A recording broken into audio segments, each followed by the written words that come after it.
जब जीव मृत्यु लोक में जन्म लेता है उस समय उनकी स्मृति शून्य होती है। वो तो न ही किसी चीज को जानता है और न ही किसी को पहचानता है। बच्चा माँ के गर्भ से निकलकर जैसे ही बाहर आता है तुरंत ही रोना शुरू कर देता है। वह ऐसा तकलीफ में करता है या कोई और कारण भी है जिसे हम समझ नहीं पाते। क्या आपने भी कभी सोचा है कि आखिर बच्चा जन्म लेने के तुरंत बाद रोता क्यों है? इसके पीछे का सटीक कारण क्या है? हिंदू धर्म शास्त्रों के अनुसार वैसे तो इसके पीछे एक पौराणिक कथा की मान्यता है जिसका विवरण विष्णु पुराण में मिलता है। इस्लाम में भी बच्चे रोने के अपने अलग कारण बताए गए हैं, लेकिन सच्चाई क्या है? यह एक ऐसा सवाल है जिसका सही उत्तर हम सब जानना चाहते हैं। शिशु की जन्म लेते ही रोने के कारण को विज्ञान एक सहज और आवश्यक प्रक्रिया मानता है। तो दोस्तों आइए इस वीडियो में सबसे पहले हम बच्चे के रोने को लेकर वैज्ञानिक दृष्टिकोण समझते हैं। फिर हिंदू धर्म शास्त्रों में वर्णित उसी पौराणिक कथा को जानेंगे जिसका उल्लेख विष्णु पुराण में मिलता है। नमस्कार दोस्तों, स्वागत है आपके अपने चैनल में। आपसे विनती है कि चैनल को सब्सक्राइब कर लें और कमेंट बॉक्स में जय श्री कृष्ण लिखकर परमात्मा को अपना आभार व्यक्त कीजिए। दोस्तों, नए जीवन की प्रक्रिया पुरुष और स्त्री के समागम के साथ शुरू होती है, जिसके फलस्वरूप जी को एक नर शरीर के रूप में स्त्री के गर्भ में स्थान मिलता है। जब तक बच्चा माता के गर्भ में रहता है तब तक वह सांसारिक दुनिया से अनजान होता है। माता के गर्भ में वह जीवित तो होता है परंतु वह सांस नहीं लेता। उसके शरीर को खाना पीना इत्यादि माँ से जुड़ी गर्भनाल से प्राप्त होता रहता है। बच्चे के फेफड़े तो बन जाते हैं लेकिन वह प्रयोग नहीं रहते। बच्चा माँ के गर्भ में एक पतली झिल्ली के अंदर बंद होता है जिसमें तरल पदार्थ भरा होता है।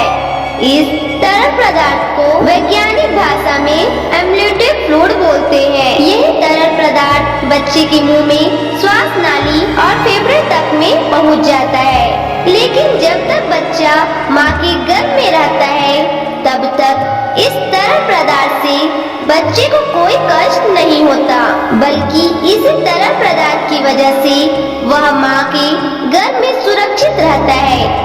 प्रसव की प्रक्रिया माँ और बच्चे दोनों के लिए कष्टदायक होती है। बच्चा बहुत सक्रिय मार्ग से निकलकर दुनिया में आता है। जिस क्षण बच्चा माँ के गर्भ से बाहर निकलकर इस संसार में आता है उसके आसपास परिवेश बदल जाता है। अब शिशु को जीवित रहने के लिए श्वास की जरूरत होती है। शिशु के फेफड़े प्रथम बार काम करना शुरू करते हैं, लेकिन फेफड़े में वही तरल पदार्थ पहले से ही भरा होता है जिसे बाहर निकालना बच्चे के स्वास्थ्य के लिए बहुत जरूरी होता है। इसीलिए डॉक्टर बच्चे की डिलीवरी होते ही गर्भनाल को काट देते हैं। बच्चे को उल्टा करके उसके मुंह से इसी तरह पदार्थ को बाहर निकालती है। ऐसी आशाएं स्थिति में बच्चा प्रथम बार रोता है। रोने की प्रक्रिया के दौरान बच्चा एक गहरी सांस लेता है जिससे हवा फेफड़े के अंदर प्रवेश करती है और फेफड़े में भरा तरल पदार्थ बाहर निकल जाता है। इसलिए बच्चे का प्रथम बार रोना बच्चे के स्वास्थ्य का संकेत होता है। अगर बच्चा स्वयं से नहीं रोता तो डॉक्टर बच्चे की पीठ पर हल्के हाथ से थपकी लगाकर उसे रुलाने का प्रयास करते हैं जिससे फेफड़ों में हवा जा सके और तरल पदार्थ बाहर आ सके। बच्चे के दिमाग को सही ढंग से काम करने के लिए एवं बच्चे के शरीर को सुचारू रूप से कार्य करने के लिए ऑक्सीजन की जरूरत होती है। जिन बच्चों के फेफड़े से तरल पदार्थ नहीं निकल पाता उनके फेफड़े में पर्याप्त हवा नहीं पहुंच पाती। ऐसा होना बच्चे के जीवन के लिए खतरा होता है और दिमाग को पर्याप्त ऑक्सीजन न मिल पाने के कारण उन्हें किसी प्रकार की मानसिक बीमारी भी हो सकती है। तो दोस्तों, यह बातें थी विज्ञान के लिए। अब जानते हैं पैदा होते ही बच्चे के रोने को लेकर धर्म ग्रंथों में क्या लिखा है। शिशु जब प्रथम बार रोता है तो उसके रोने का स्वर कुछ इस प्रकार सुनाई देता है, जैसे वह पूछ रहा हूँ, कहाँ हूँ, मैं कहाँ हूँ। विष्णु पुराण के मुताबिक जब ब्रह्मा जी सृष्टि की रचना कर रहे थे तो उन्होंने स्वयं जैसे पुत्र पैदा करने का विचार किया, तो उनकी माया से गोद में एक मायावी बालक प्रकट हुआ। यह बालक रोते हुए ब्रह्मा जी की गोद में उथल-पुथल करने लगा। जब ब्रह्मा जी ने उस बालक से इसकी वजह पूछी तो उस बालक ने प्रश्न किया, मैं कौन हूँ, मैं कहाँ हूँ, मेरा क्या नाम है। इस पर ब्रह्मा जी कहते हैं कि पैदा होते ही तुमने रोना शुरू कर दिया, इसलिए मैं आज से तुम्हारा नाम रुद्र रखता हूँ। ऐसा मान्यता है कि इस बच्चे के जन्म से पहले किसी बच्चे ने रोना शुरू नहीं किया था।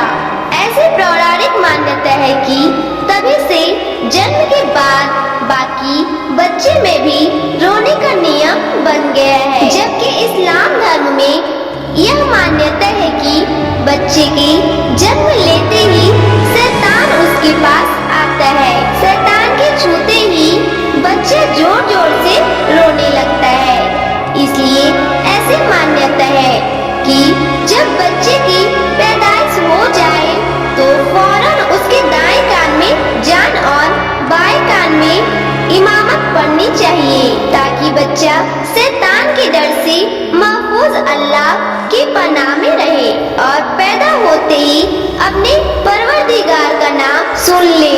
क्या आपके बच्चे के रोने का कारण पहले से ही पता था? कमेंट बॉक्स में जरूर बताइए। दोस्तों, अगर आपको इस विषय से कोई अन्य जानकारी चाहिए तो आप डिस्क्रिप्शन में दिए गए हमारे और वीडियो को देख सकते हैं। दोस्तों, आशा करते हैं कि आपको हमारी यह कोशिश पसंद आई होगी। अगर हमारा प्रयास सफल रहा तो प्लीज वीडियो को लाइक कीजिए और ऐसे ही वीडियो को देखने के लिए हमारे चैनल को सब्सक्राइब कर लीजिए। धन्यवाद।